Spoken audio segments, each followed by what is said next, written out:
I don't know how else am I supposed to make this somewhat charming? Hello, everybody. This is Kristomaster4 here, and welcome to Kristomaster4's Take On, where I share my opinion with everyone's mind. And I think this is a rather touchy topic because, as of recent, as far as Tuesday, I believe, there was a video, and if you want to check it out, go there and check it out. It's from the Nostalgia Critic, and it's called "Where's the Fair Use?" And I feel like I Hate Everything, who I've started to get into it and really enjoy, and Your Movie Sucks, all talk about what fair use is on YouTube and how it's a really, really dumb system. And I've expressed this, I don't think I've expressed it that much on the channel itself, but I've expressed this my opinion about the system to many people, including BScat100, who's also had to deal with this. That's kind of amazing, don't you think? But regardless, what I'd like to do is shed some light on the issue in terms of, I don't think I can add any more to what other people have already said because other people have said it way better than I have. But I will say one thing. I want to at least give you some experiences that I've had, so that I can so that you can see. I'm sure you could see that other people have been dealing with this, but I have too. And here's a couple of them. First, I'd like to go over if Chris wants to show that on screen, the countless amounts of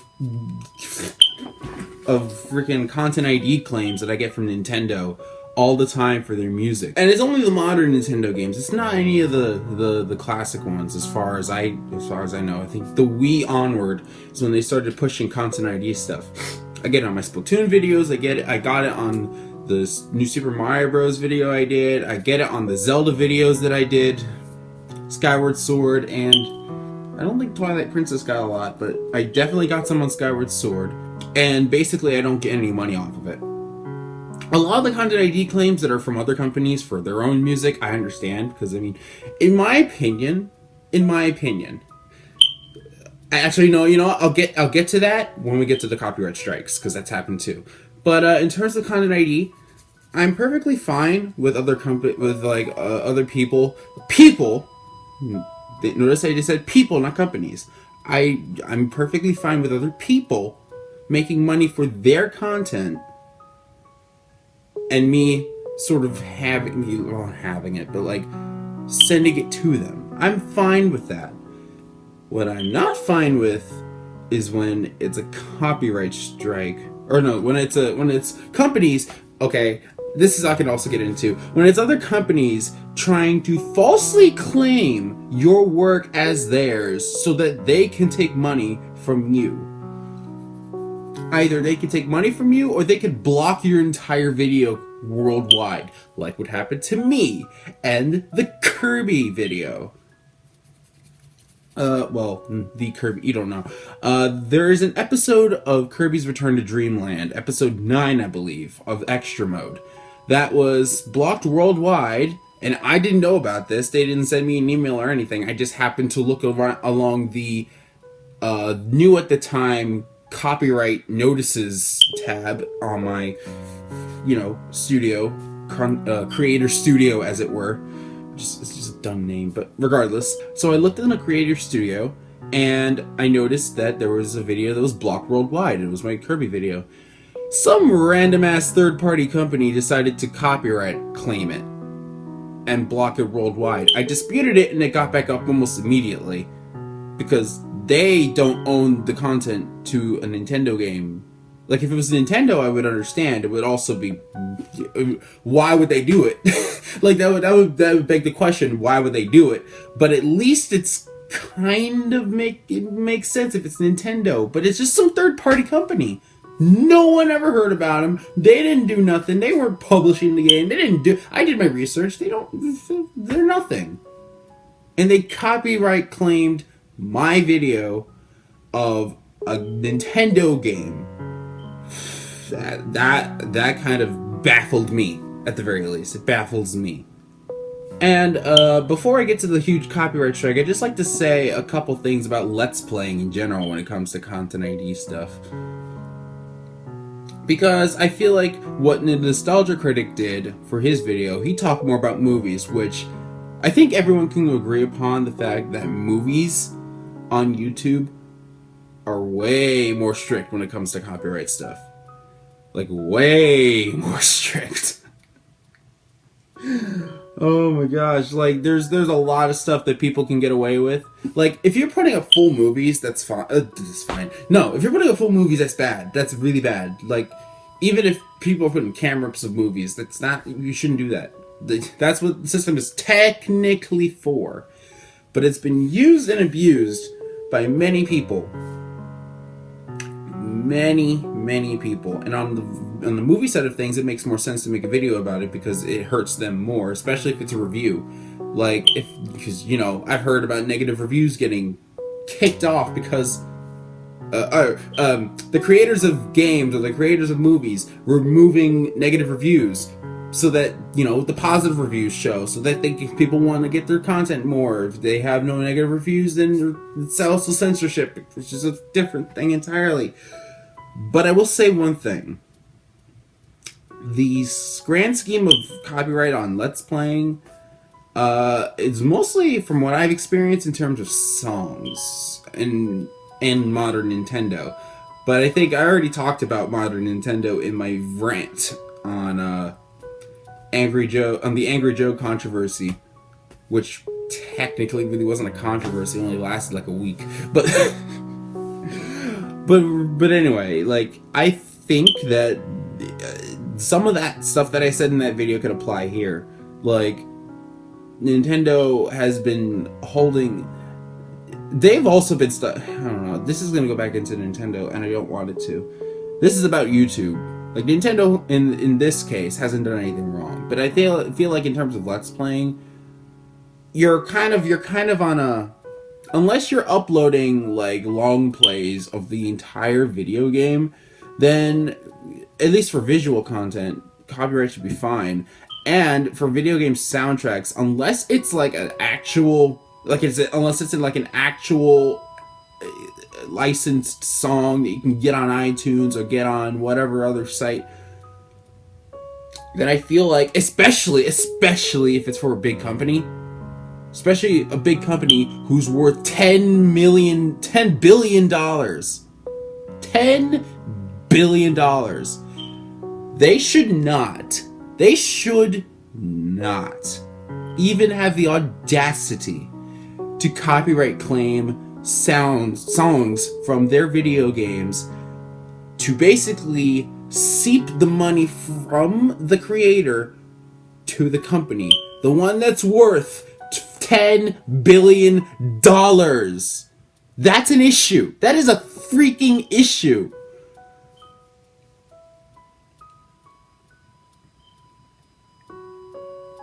I don't know.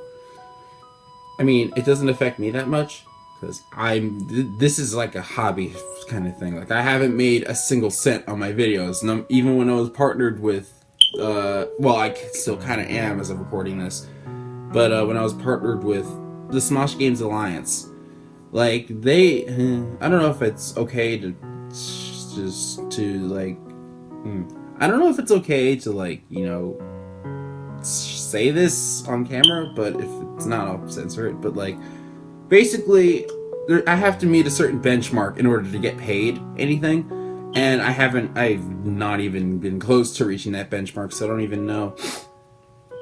But anyway, that's a random tangent for a different video. What I wanted to say is that all the content ID stuff, it's basically like a minor shame on you kind of thing. That's basically what it's been. That's what it's gone to. Like you don't get to monetize anything on that video, or it gets blocked. Like that's really nothing bad. But it's when it gets to the real busy stuff, and I'm talking about copyright strikes, because oh my god, Copyright strikes are all over the place. I've not nearly gotten it as bad as other people. I will say that outright. I'm probably one of the more fortunate. One of the more fortunate YouTubers, I guess, that hasn't had to deal with a lot of copyright strikes. However, there is a copyright strike issue that I had to deal with. And here's the story of how it went. It was a beautiful day outside. Birds were singing, flowers were blooming. A young Kristomaster4 walked over to the YouTube emails that he kept getting, and then he noticed one that was from a particular company, one known by Warner Brothers. And to the Warner Brothers,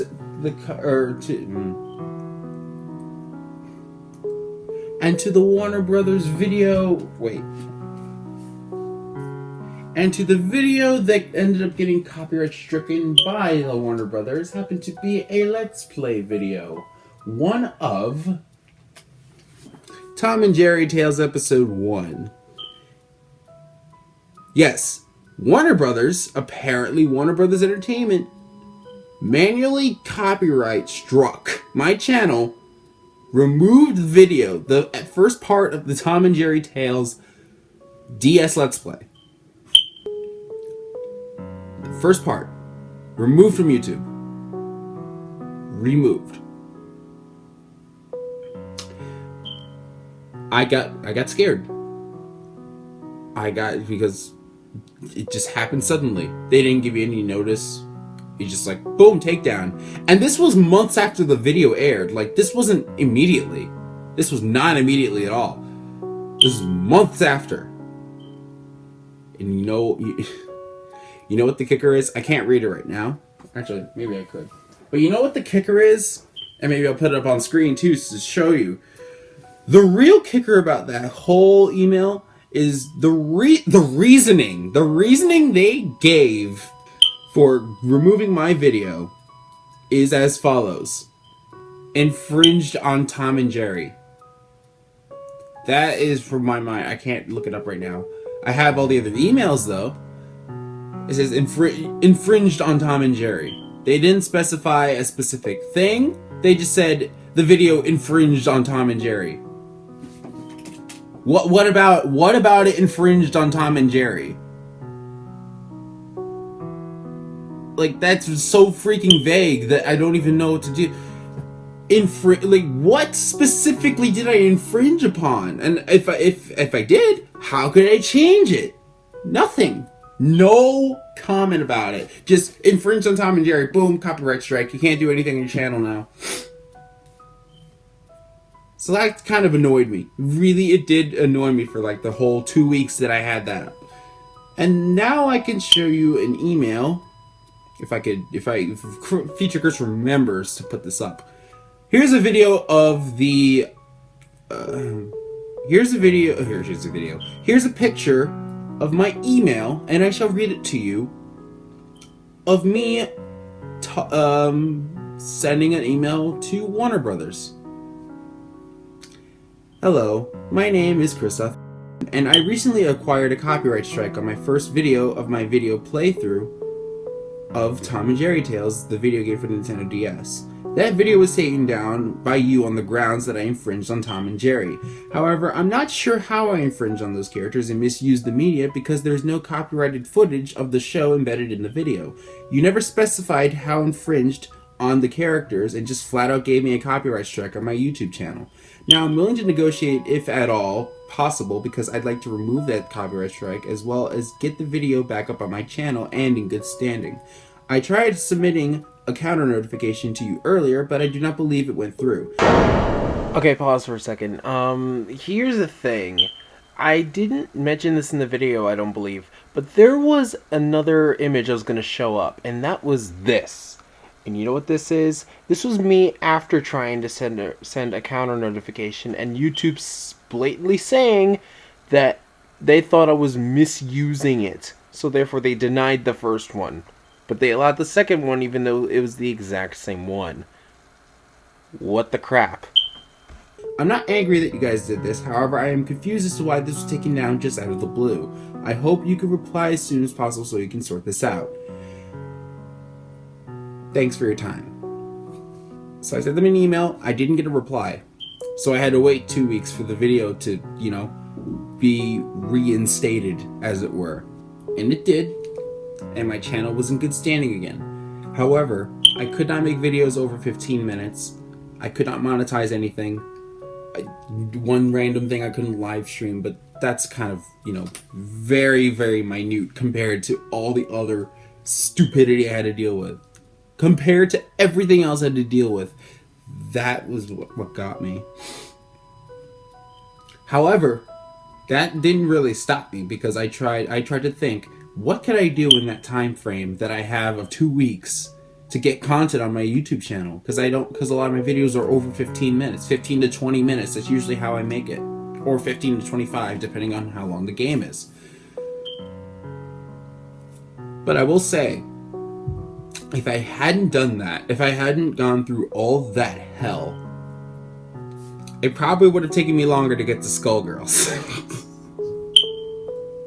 I will say though, that is really the only reason I played Skullgirls, is because I thought, it's a fighting game, videos shouldn't be that long, and then, that worked out. And even with my copyright strike, if I finagled around with the upload schedule and when I upload stuff, you could actually still upload videos longer than 15 minutes. Because that's what I did with freaking episode 2 of Skullgirls. That was uploaded during my copyright strike, and it's 17 minutes long, and it allowed me to put it up. And then other episodes, which were also a little over 15 minutes, were like, oh, you can't upload this. And then I refresh it and upload it again, and it works. Like, not even the system they have in place is stable enough. And that's a freaking issue. Because when it comes down to it, what if that wasn't an innocent copyright-stricken thing? What if that was a hacker? What if it was someone who knew how to manipulate around the system to get what they want? What if someone were to do that? Think about it. If it's in my situation, sure. I could probably learn some things, but I'm not going to do anything that drastic about it. But what if someone were to actually do that?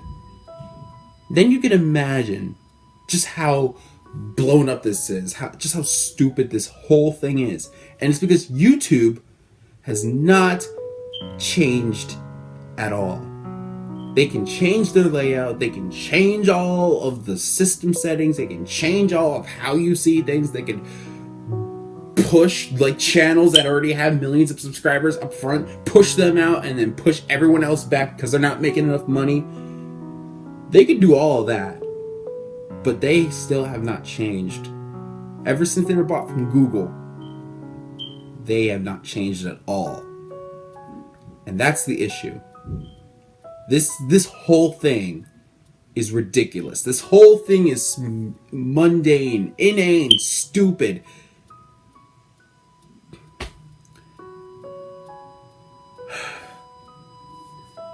My name's Kristomaster4's, and YouTube, where the hell's the fair use?